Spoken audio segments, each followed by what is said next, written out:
ನೀರಾವರಿ ಹರಿಕಾರ, ಪ್ರಬುದ್ಧ ರಾಜಕಾರಣಿ, 50 ವರ್ಷಗಳ ಸುದೀರ್ಘ ರಾಜಕಾರಣದಲ್ಲಿ ಅತ್ಯಂತ ಪ್ರಾಮಾಣಿಕ ವ್ಯಕ್ತಿತ್ವ ಹೊಂದಿರುವ, ಅಭಿವೃದ್ಧಿಯಲ್ಲಿ ಯುವ ರಾಜಕಾರಣಿಗಳಿಗೆ ಆದರ್ಶವಾಗಿರುವ ಶಿರಾ ಕ್ಷೇತ್ರದ ಶಾಸಕರಾದ ಟಿಬಿ ಜಯಚಂದ್ರ ಅವರಿಗೆ ಸಂಪುಟ ಪುನರ್ರಚನೆಯಲ್ಲಿ ಸಚಿವ ಸ್ಥಾನ ನೀಡುವಂತೆ ಯಲರಾಂಪುರ ಕುಂಚಿಟಿಗರ ಮಹಾಸಂಸ್ಥಾನ ಮಠದ ಪೀಠಾಧ್ಯಕ್ಷರಾದ ಶ್ರೀ ಹನುಮಂತನಾಥ ಸ್ವಾಮೀಜಿ ಸರ್ಕಾರಕ್ಕೆ ಆಗ್ರಹಿಸಿದರು.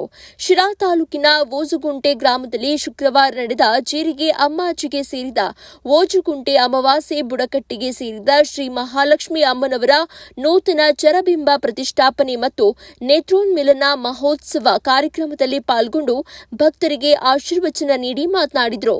ಒಬ್ಬ ಮನುಷ್ಯ ದೇವಸ್ಥಾನಕ್ಕೆ ಹೋದ ಮೇಲೆ ತನ್ನೆಲ್ಲ ಅಂಧಕಾರ ಅಜ್ಞಾನ ದೂರ ಮಾಡಿಕೊಂಡು ಮಾನವೀಯ ಮೌಲ್ಯವನ್ನ ಬೆಳೆಸಿಕೊಳ್ಳುವಂತಹ ಸಂಕಲ್ಪ ಮಾಡಬೇಕು.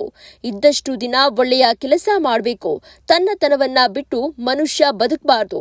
ಹಬ್ಬ, ಜಾತ್ರೆ, ದೇವತಾ ಉತ್ಸವಗಳು ಮನಸ್ಸಿನ ಗೊಂದಲ ದೂರ ಮಾಡಿ ಮನಸ್ಸಿಗೆ ಶಾಂತಿ ನೀಡುತ್ತವೆ.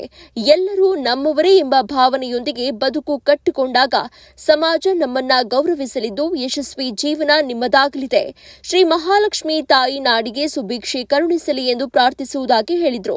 ಕಾಂಗ್ರೆಸ್ ಯುವ ನಾಯಕ ಸಂಜಯ್ ಜಯಚಂದ್ರ ಮಾತನಾಡಿ, ಶಿರಾ ಕ್ಷೇತ್ರದ ಬರ ನೀಗಿಸಬೇಕೆಂಬ ದೂರದೃಷ್ಟಿ ಆಲೋಚನೆಯೊಂದಿಗೆ 22 ವರ್ಷಗಳಿಂದ ಸತತವಾಗಿ ಹೇಮಾವತಿ ನೀರು ಶಿರಾ ಕ್ಷೇತ್ರಕ್ಕೆ ಹರಿದು ಕೆರೆಗಳು ಭರ್ತಿಯಾದ ಕಾರಣ ಇಂತಹ ಮಳೆಯ ಕೊರತೆಯಲ್ಲಿಯೂ ಕುಡಿಯುವ ನೀರಿನ ಸಮಸ್ಯೆ ಉದ್ಭವವಾಗಿಲ್ಲ. ದೂರದೃಷ್ಟಿಯ ಅಭಿವೃದ್ಧಿಯ ಹರಿಕಾರ ಶಾಸಕ ಟಿಬಿ ಜಯಚಂದ್ರರವರು ಕೈಗೊಂಡಿರುವ ಅಭಿವೃದ್ಧಿ ಕಾಮಗಾರಿಗಳು ರಾಜ್ಯಕ್ಕೆ ಮಾದರಿ. ಕಾಮಗಳಲ್ಲಿ ನೂತನ ದೇವಸ್ಥಾನ ಸ್ಥಾಪನೆ ಮಾಡಿ ದೇವರಿಗೆ ಶ್ರದ್ಧೆ, ಭಕ್ತಿ ಹಾಗೂ ಮುಗ್ಧ ಮನಸ್ಸಿನಿಂದ ಆರಾಧಿಸಿದ್ರೆ ತಮ್ಮೆಲ್ಲ ಇಷ್ಟಾರ್ಥಗಳು ಸಿದ್ಧಿಗೊಳ್ಳಲಿವೆ. ಶ್ರೀ ಮಹಾಲಕ್ಷ್ಮಿ ತಾಯಿ ಸರ್ವರಿಗೂ ಒಳಿತನ್ನ ಮಾಡಲಿ ಅಂತ ಹೇಳಿದ್ರು.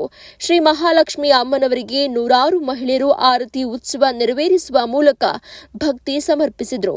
ಪೂಜಾರ್ ಗಿರಿಯಪ್ಪ, ಓಜುಗುಂಟೆ, ಮಂಚಲ ದೊರೆಮಠ, ಜೋಗಿಹಳ್ಳಿ, ಯರಬಳ್ಳಿ, ಕುಂಟೆರಾಮನಹಟ್ಟಿ, ಮತ್ತಿಕೆರೆ ಗ್ರಾಮಗಳ ಅಣ್ಣ ತಮ್ಮಂದಿರು ಸೇರಿದಂತೆ ನೂರಾರು ಭಕ್ತರು ಈ ವೇಳೆ ಉಪಸ್ಥಿತರಿದ್ದರು.